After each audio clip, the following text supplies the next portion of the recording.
MIC&CHEESE. We have a special guest with us by the name of Morgan Stewart. How are you doing, Morgan? Hey, I've been recently going by Mo. Everybody knows me by Morgan Stewart. Thank you for having me on this awesome podcast show. Well, thank you for being on here with us today. I'm so excited that you're here. So we're going to start off with our mac and cheese first. So, Morgan, what do you have for your mac and cheese? So, my mom is a really good cook, and there is, I know this sounds, weird, but don't sleep on some gas station chicken around here. I live out in the country, and one of our gas stations has like the most amazing chicken tenders. So we went and got that, cut it up, and then my mom made some homemade mac and cheese. So it's like fried chicken deliciousness. Oh, it looks good too. Look at that cheese. It just, this is like stretching. When mom made it, like it's just even. Yes, when mom makes it, it's always good. That looks really good. I'm glad. My mac and cheese. I have an Alfredo mac and cheese.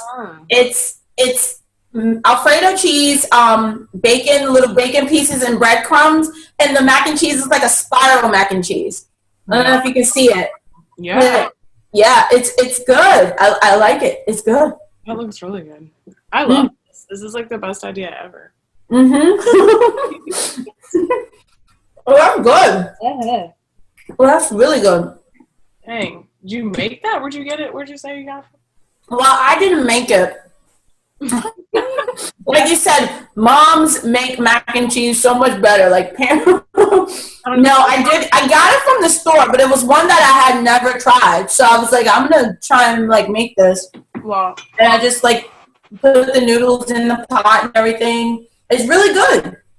I have to try some of that. Mm-hmm. You do when we ship each other. It's from the brand Devours, which I've never seen. Okay, I'll remember that. Mm-hmm. It's really good.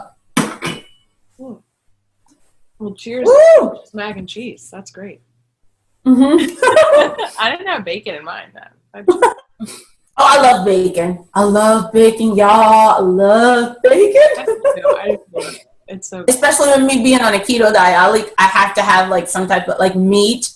And like, this is bad. I'm not supposed to be eating mac and cheese on the keto diet. No pastas, but I was like, this is an exception. Hey, yeah, you can't miss out on that. That was good. Yep. All right. So Morgan, we're gonna get into some questions, obviously. So the first question I have for you, Morgan, is so I did a little bit of research. We did a little bit of research, and we know you studied at Berklee. Yeah, I did. Berklee College of Music. That's amazing, and that's such a prestigious, school. Yeah. Was that always a goal for you? Like, did you always know you wanted to go there? So when I came up in music, so I always knew I wanted to go to college for music. And honestly, when I hit the 11th grade, everybody gets crazy about college, starts applying. Someone just was like, you should just apply. And it was like a Juilliard dream for me. And they were like, hey, I remember one time someone said, the worst thing they can do is say no. Just see what happens. Just go audition and just see. And so I went to Baltimore to audition. I didn't have to go all the way to Boston. And yeah, I did not think that I made it when I drove away from that audition. And then on Christmas Eve, they emailed me, and I got, not only did I get accepted, but I got a $5,000 scholarship for each semester. So it's mostly dudes there. So women, we get scholarships a little easier there because it's like 70% guys at that school. So more women need to apply to Berklee. That's interesting. I didn't know that. Yeah. I thought it would be reversed. I thought it'd be more women. And it's kind of like weird. Like, think about, I call it the Hogwarts of music. Think about in high school, like that band clique, that kind of like nerdy clique, right? We're all musicians. We're a little nerdy. Imagine like a whole college of that. It's like nothing but that like type of, we're just all kind of weirdos, musicians. It was amazing. Like in the cafeteria, people would just start, it's like a movie. Like someone would be like, oh, let's jam. And like just start full out jam sessions in the cafeteria, and it's just an amazing school. Someone from every country in the whole world is there. So many different cultures. Wow. That is so amazing. great. That's so cool to know that. Like, Yeah. I would love to be in a school like that because I did play violin. I played violin like starting 4th grade and then up to like my junior year of high school. So to be like surrounded by like all of that like music and like kids being like you said, like geeks and like just like musically like that sounds so much fun. Like just bust out in song like and everybody's okay with it. That's super cool. Well, that's awesome. That's awesome. It was an experience in my life, that's for sure. I bet. So how competitive was it to be in Berklee and surround yourself in that atmosphere? Because I asked this question because I know my boyfriend, he went to Mason in Northern Virginia. He went to Mason for piano performance, and he said he liked music, but he didn't like the competitive side to it. So that's why I asked you, like, how was that for you at Berklee? I think it messes with your head because, when you're going at it at a professional level, you have to be aware that they have to break it down into a science for you, and they have to rate you based on how good you are. You're constantly being compared. So it's just you have to have a lot of self-confidence. You have to be really strong about it's okay that I'm not the best. I'm here to learn from others instead of like, oh my gosh, that girl down the hall is so good. I got to be better than them. I'm going to practice all night, but it gives you drive or it makes you quit. It's like you're either good enough for it or you don't make it. And so that's why when you go into your second semester there, 80% of your class drops out. It's amazing. Wow. Yeah, so you lose a lot of people when you shift into the next few semesters as you get, farther and farther down, because it's a lot. It's a lot. Like you're constantly being tested on all things. And artists, I feel like dancers, all people that are, their creative professions, you're putting your soul out there and you're being graded on it, and it's like, how can you grade me on this? But it's amazing. And I think that if you are strong enough to get through it and you're like, that it's kind of just a game. You just got to play the game and get through it and learn what you can learn without cracking. And if you make it out of it, then it's definitely worth it because one, you're learning from all these people, hopefully, and you're not getting beaten down by it. Two, your teachers are like basically famous there. So you talk to the right teachers and they help you through it too, I think. But yeah, I know that feeling. I went from small town, like small high school. I was like the president of the choir. I was like dominated the music scene. I think I felt like I did in my like age group. And then I went to Boston and it was like, who are you?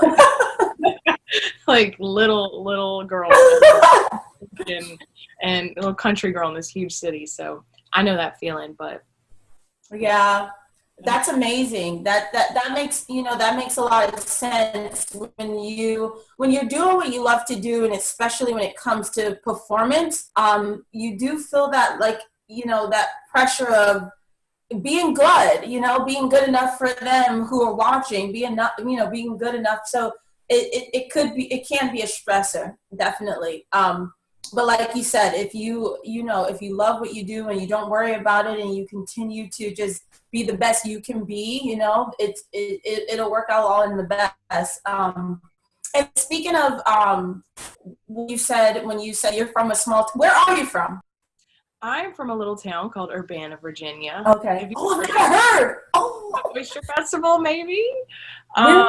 It's like if you're going to Williamsburg from Richmond on 64, you pass an exit called the West Point exit. It's like 220, and you just go down that exit like 30 minutes to the river, and that's where I am. So basically, I'm right on the Rappahannock River out here, and it's super duper small town. I mean, it's 100 county, like not big at all. So Yeah, Wow. you know, a lot of people never leave here and they think Richmond is the city. And I'm like, yo, Richmond,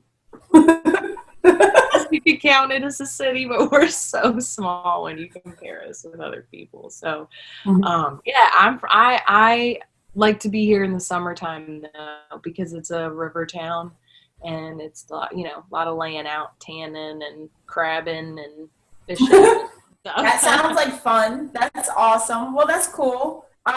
So what led you to? So I know you also went to VCU.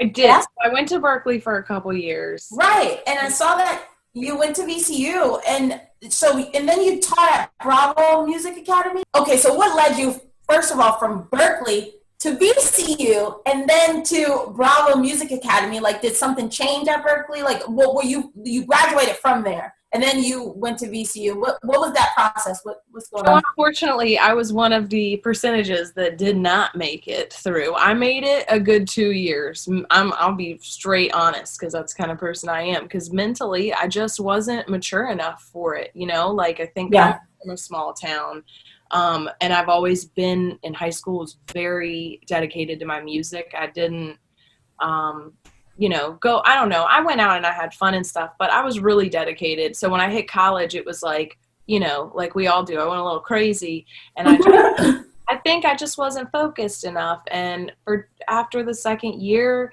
living there, it was just too much for me to handle, I guess. And I needed to come back home and recenter myself. And Mhm. because I was wasting my money, I was wasting my time. I wasn't in the game like I should have been, you know. And Yeah. sometimes you got to come home and get smacked up a little bit and get replugged in, refresh, restart. Mhm. And so BC is a wonderful music school, I always knew. And so that led me through there. And I actually, it was wonderful for me, taught me the classical realm. It was very difficult for me as like a soul rock, you know, artist to have to sing opera, but I did it, Mhm. and it taught me a whole nother thing.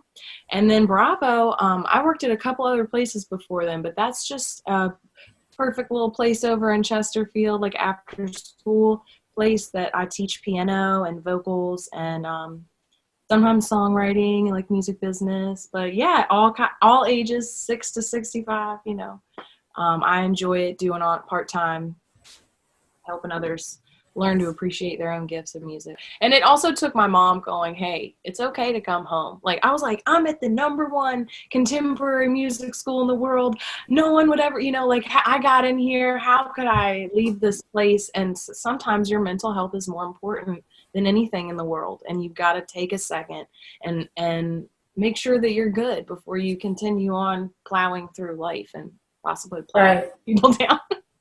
Right, right. That's so important. I'm glad you said that. So how do you like teaching compared to performing? Oof. I evidently there was teachers all in my family. When I like look, you know, down at my aunt, my great aunts and my aunts, they were all like teachers and stuff. So I feel like it comes naturally to me. And if I had to compare it to a 9 to 5, I would definitely take that any day. But comparing it to performing, like I would, you know, people ask me, what do you want? I say, I would just like to be able to write my music and go perform it all over the world. That's what I want to do with my life and be a vessel for good for music. And so teaching is great, and it's a wonderful thing to be able to fall back on and Yeah. see little kid. Like I had a student I've been teaching for 4 years. Her mom knew I went to Berklee. That's why she brought her to me. She said she wanted to get in. We worked really hard for 4 years, and she is attending her freshman year there this year. So I'm like, Wow. things like that happen. I love to teach, you know, but like if I compare it to the stage, I love the stage more, definitely. That's cool. That's cool. That's cool to know that because some people are different and it's opposite for them. So yeah, that's cool that you like to do the fun, all that good stuff. So I was doing some research and on your Facebook page, Morgan, in the video, when I listen to your voice, it sounds like you have a little bit of a jazz. Yeah, I'm gonna give it to Berklee. Honestly, that is the jazz hub, man. I knew nothing about jazz until I went there. Honestly, I guess I thought like elevator music was jazz, and you go there, and it is like you're stepping into a country of jazz, and that is the language, and everyone speaks jazz, and it like scatting and solfege, like it's ridiculous. Like memorizing Chet Baker scats and stuff like that. It really opened up a whole new world. And I always had loved like Ella Fitzgerald, but then it took me down the road of like Billie Holiday and just like all the great vocalists, and I just fell in love, and it just became a part of, I think, I don't even mean to do it now, and it but also it helps with improv. I love Layla Hathaway. Layla comes from Berklee, and her scales are just ridiculous, and that's how she gets all those cool runs. It's like all the jazz theory and stuff she learned. So that's so cool. That's so cool.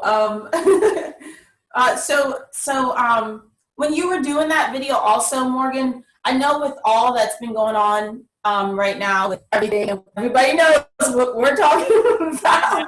How were you feeling, when you covered that song? Like, because when I hear you sing that in that video, I can feel it. Like, I can feel the vulnerability. I can feel how you were, like, a little bit of just what's going on. So, what was your, feelings on it when you were doing that video?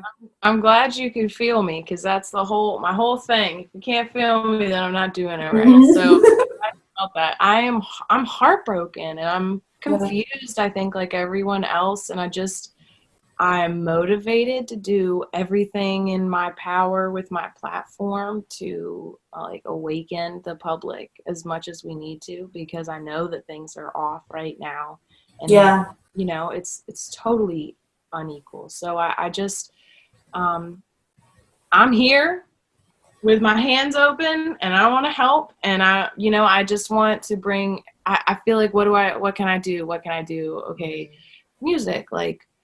For me, I play music anyways to heal, and I feel like if maybe somebody was like having a bad day and it's not much, but maybe you scroll through your timeline and you pass that and you're like, okay, like I'm not alone, like she feels like that too. Like I think that's really what it's about, is realizing that she can relate. There's like a lot of us, and we're very much connected, and I know that I feel that all the time, and especially when I'm thinking about my music, when I'm singing a cover, in my head I'm like thinking about this like string that connects all the like good people in the world, and how there's so much more of us than the bad, and that we are all awakening to being connected to each other, and that all it's going to take is just us continuing what we're doing, not being quiet anymore, and just rolling down the path. I guess that's where I'm at. I don't know. Yeah, no, that makes so much sense. It's so much going on, and I just feel like, it makes you feel like, what can you do to help? Like, what can you do as a person to just help what's going on?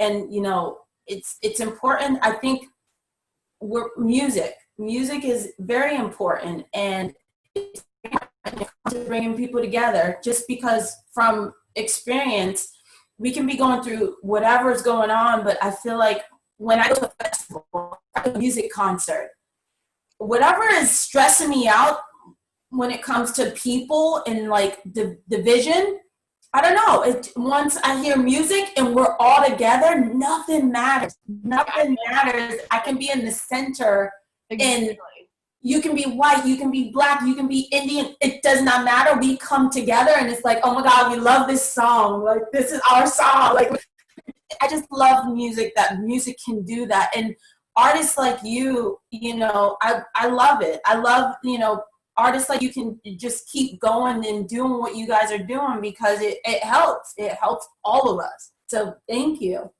That's good to know, because sometimes you don't know. You're like, what am I doing? Like, is anyone even listening? No.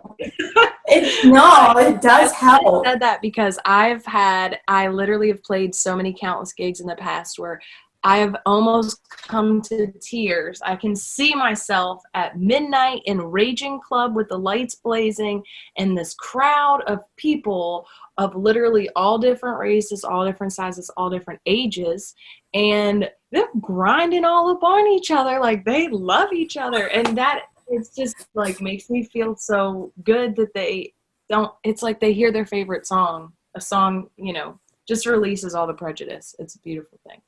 It does. It does. So I have another question for you, Morgan. So, recently, like I know you put a band together. Yeah. You were researching for women and women artists. And your band is, correct me if I'm wrong, called The Most. The Most. We The are Most. the Most. It's a group of women, women musicians, by the way. And I know you were looking for female guitarists, female drummers, female DJs, and then you finally got them together. How's it going so far with that? Like, what was the idea of putting them together, making a group? Well, I've been trying to, get out on my own and do some solo stuff, and I just felt like, it's been done 1,000 times, and I've always been about, like a girl power type of woman, and I said something to one of my friends about a girl band, and she just kind of took it and ran with it, and her name is Shay, and she is one of the boss women of Visions Productions that run my life now in the most magical way. They have brought this to life for me. So they decided, they were like, hey, let's do a Visions Productions making the band. Like, let's do a whole thing and let's find these women. And we're all very spiritual. So we said also, it's a way to kind of let divine intervention, let's let God let these people come to us. Let's just put it out there to see who's about it. And the idea is just that women get told, you're doing too much. You're too much. Oh, I got to tone down because I'm too much. But what we're trying to say is that be proud that you can do that much. Be happy about it. Love yourself with it. That means that your cup is so full that it can overflow into people around you, and you can fill up others' cups too, because you are so much. So yeah, we are the most. We're doing the most. We want other women to feel like that too. And that's kind of our thing, is just to like promote sisterhood over competition, promote having all different kinds of shapes and sizes and colors on the stage, and everybody feeling sexy and beautiful in their own way, Yeah. not be a certain way. So that's kind of our motto. We have closed the first round of auditions, and we've been talking to our group, and so we will be making our big announcement about who's officially in the band very soon. I have a meeting with them actually very soon after this. So keep an eye out on our Instagram page and Facebook for all the updates on that. But yeah, we're gonna come out strong, and I hope people are excited and they're gonna come to our gig. Yes, thank you. That is exciting. That is exciting, and so I'm happy for you and that you did that. What was your goal to? So, like you said, women empowerment, women. Was that your goal, to put women together? Because you don't, like you say, you don't see many women musicians. Was that your idea? That was your goal when you put it together? Like, I want to get women together, women musicians, women this, women that. Like, yes. Let's just say I've been in a lot of bands with dudes, and where I was the only woman, and that's just the norm. I think that a lot of musicians around the area will say that. Like, you might find like one or two women in your band, and they're usually the singers or like maybe the keyboardist, but not really. I think it's a masculine issue. I think that women are scared to be a little bit masculine, but you know what? We are a little masculine, and I think that's why H.E.R is cool, because she's sexy, but without flaunting everything. Like, she wears baggy jeans and like hoodies, and she's so beautiful. Like, I could never pull that off. Like, when she puts on her clothes and her outfits, I'm like, she's still sexy. I was literally thinking about, what if I wore that? And I was like, I wouldn't look like that. People are like, go change your clothes. Like, why are you?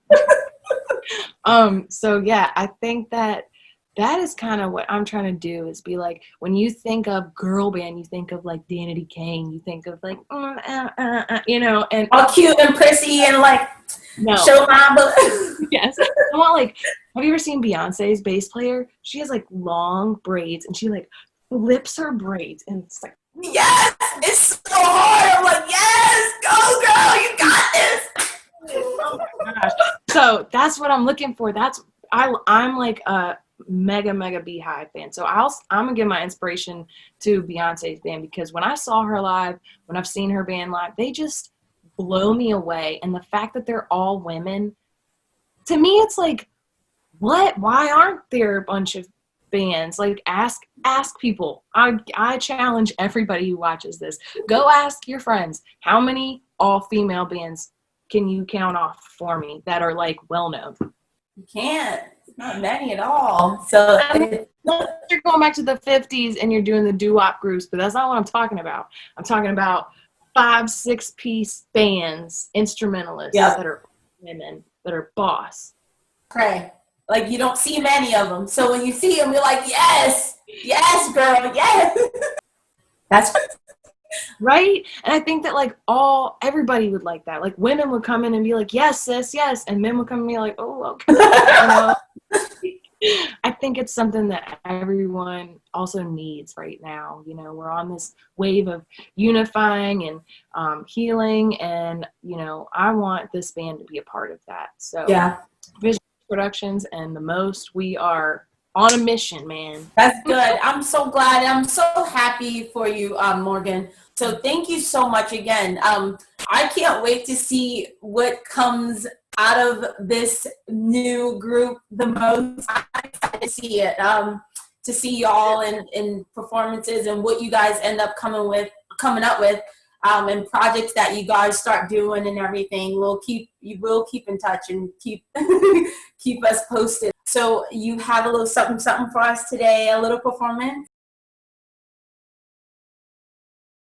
So it's funny we're talking about her, because I was going to do a H.E.R song anyways. Pretty popular one right now. Okay. Do Hard Place. I think this is such a great song. So well written.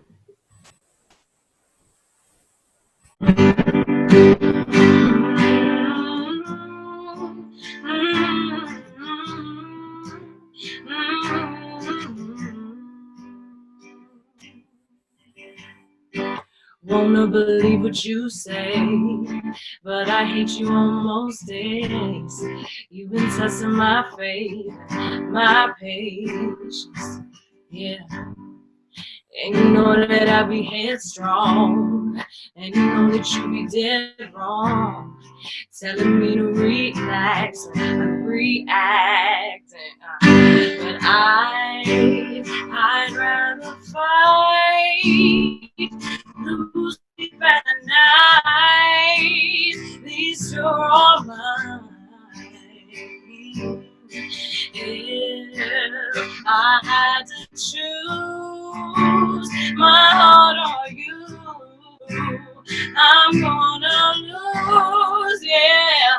What if nothing ever will change? Oh, I'm caught between your love and a hard place. Oh, I wish there was a right way.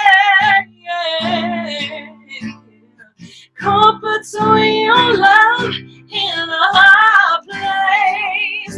Oh,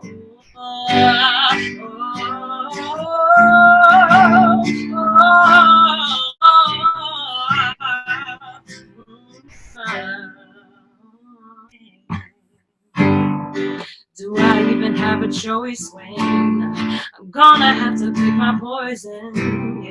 Yeah, you hurt me so good, so good. Even when you cause tears, you're the one who wiped them away. Maybe that's the reason I'll stay.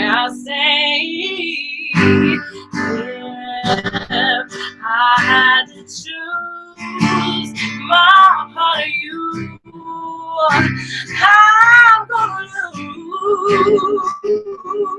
But if nothing ever will change.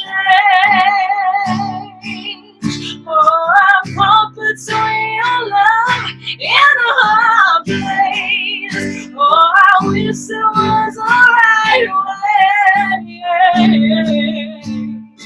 Caught between your love and a hard place. Oh,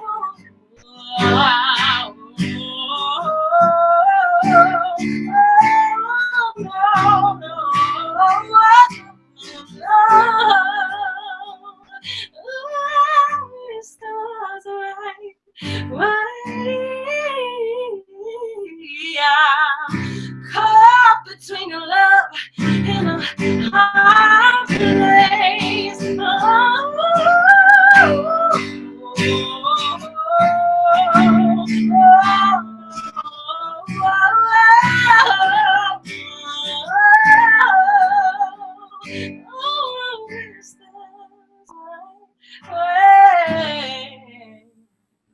Oh, I'm caught between your love in a hard place. And thank you so much. You have a beautiful voice. I love your voice. All right, thank you guys. Thank you, TQ. I appreciate y'all, and I hope you have a beautiful rest of your day. Thank you for being with us on Mic and Cheese. I'm your host again, TQ, and we'll see you guys later. Bye. Do I even have a choice when I'm gonna have to pick my poison?